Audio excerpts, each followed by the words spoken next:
నమస్కారం. ఇక్కడికి విచ్చేసిన మీడియా మిత్రులందరికీ పేరు పేరున నమస్కారాలు తెలియజేసుకుంటూ ఈరోజు ఆంధ్రప్రదేశ్ ప్రభుత్వం జగన్మోహన్ రెడ్డి గారి ప్రభుత్వం చేస్తున్న అన్యాయాలు, అరాచకాలు, అక్రమ ఆరోపణల కోసం ప్రెస్ మీట్ పెట్టడం జరిగింది.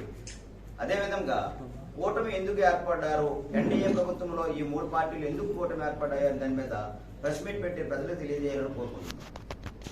వాస్తవంగా బీజేపీ, జనసేన, టీడీపీ ఈ త్రివేణి సంఘం కూటమి ఏర్పడడానికి గల కారణం ఈ జగన్మోహన్ రెడ్డి ప్రభుత్వంలో 20 సంవత్సరాలు ఆయన చేసిన పాలన 20 సంవత్సరాలు వెనక్కి వెళ్ళిపోయింది. 5 సంవత్సరాల పాలనలో ఆంధ్రప్రదేశ్ ప్రభుత్వం అభివృద్ధిలో 20 సంవత్సరాలు వెనక్కి వెళ్ళిపోయింది. ఆర్థికంగా కానీ, వ్యాపారపరంగా కానీ, లేకపోతే ప్రజలకు నిత్యావసరాల విషయంలో కానీ, లేదా గుడి బడి మౌలిక వసతుల్లో కానీ, రోడ్ల విషయంలో కానీ, ఎక్కడ కానీ ఆంధ్రప్రదేశ్ ప్రభుత్వం 20 సంవత్సరాలు వెనక్కి వెళ్ళిపోవడం జరిగింది. మళ్ళీ ఆయన జగన్మోహన్ రెడ్డి ప్రభుత్వాన్ని తరిమి కొట్టడానికి ఈ మూడు పార్టీలు కలిసి పనిచేయడానికి ఒక నిర్ణయానికి వచ్చింది. దానికి గల కారణం మీ అందరూ ఒకసారి ఆలోచించండి. ఎన్డీఏ కూటమి కేంద్రంలో ఎన్డీఏ కూటమి వస్తుంది. ఆంధ్రప్రదేశ్ మళ్ళీ స్వర్ణాంధ్రప్రదేశ్గా మార్చాలని మా పవన్ కళ్యాణ్ గారు మరియు చంద్రబాబు నాయుడు గారు ఒక సరైన నిర్ణయంతో దాన్ని ఏ విధంగా ఎన్డీఏ కూటమితో వాళ్ళందరూ ఎన్డీఏ కూటమితో వాళ్ళకు కట్టడం జరిగింది. అదేవిధంగా పవన్ కళ్యాణ్ గారు తాను చేసిన త్యాగము ఇంకెవరూ చెయ్యరు అనే నినాదం ఒకటి మనకు ఉంది. ఎందుకంటే ఆయనకి ఇచ్చిన పొత్తులో భాగంగా 24 సీట్లు ఇచ్చిన దానికో మనకి 24 సీట్లు అసెంబ్లీ సీట్లు ఇస్తే 21కి దాన్ని తగ్గుతూ అది ఎక్కడ నెగ్గాలని మహానుభావుడి నిర్ణయంతో ఈ రోజు బీజేపీ, ఎన్డీఏ, జనసేన 3 కూటములు, టీడీపీ 3 కూటములు మనకి ఈ రోజు ఒక త్రివేణి సంఘంగా కలిసి ఆంధ్రప్రదేశ్ భవిష్యత్తు, ఆంధ్రప్రదేశ్ ప్రజల జీవితాలు, విద్యార్థుల జీవితాలు అన్ని విషయాల్లో కూడాను ఆంధ్రప్రదేశ్ ముందుకెళ్లాలని ఒక చక్కని నిర్ణయంతో ఈ రోజు ఆంధ్రప్రదేశ్ ప్రజల కోసం ఆలోచించి వాళ్ళు ఒక అడుగు వెనక్కి వేసి ఈ 3 కూటములు ఈ 3 పార్టీలు ఒక కూటమిగా ఏర్పడి ఆంధ్రప్రదేశ్ భవిష్యత్తు కోసం ఏర్పడింది. అది విషయం ప్రజలు గమనించాలి. బీజేపీ నాయకులు ఎందుకంటే ఆంధ్ర రాష్ట్రంలో జరుగుతున్న దాక్షాణ్యాన్ని, ఇక్కడ జరుగుతున్న రాక్షస పాలనని వాళ్ళు కూడా ఖండించారు. వాళ్ళు కూడా ఒక నిర్ణయానికి వచ్చారు.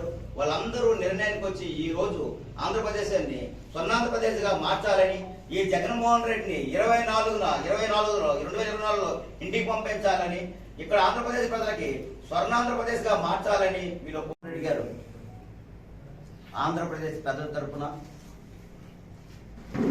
నాదొక విన్నపం. ఇక్కడ డ్రగ్స్ మాఫియాని పారదోలాలి. ఎంతో మంది పిల్లలు జీవితాలు నాశనం అయిపోతున్నాయి. వైజాగ్లో 25,000 కేజీలు మీరే చూశారు. అది మీ కార్యకర్తను చూసినదేనా? అదే కాదు, గంజాయి, సీప్ లిక్కరు, ఇవన్నీ ప్రాబ్లమ్స్ వల్ల ఈరోజు ఈ ఆంధ్రప్రదేశ్ చాలా నిగుబడిపోయి చాలా కుటుంబాలు ఆర్థికంగా అన్ని విధాలుగా వెనుకబడుతున్నారు. ఒక్క విషయం ఆలోచించండి. మీరు ఇవన్నిటికీ స్వచ్ఛ చెప్పండి. మీరు దయచేసి ప్రజల వద్దకే పెన్షన్ పంపించండి. అది సచివాలయం సిబ్బందితో పంపించండి.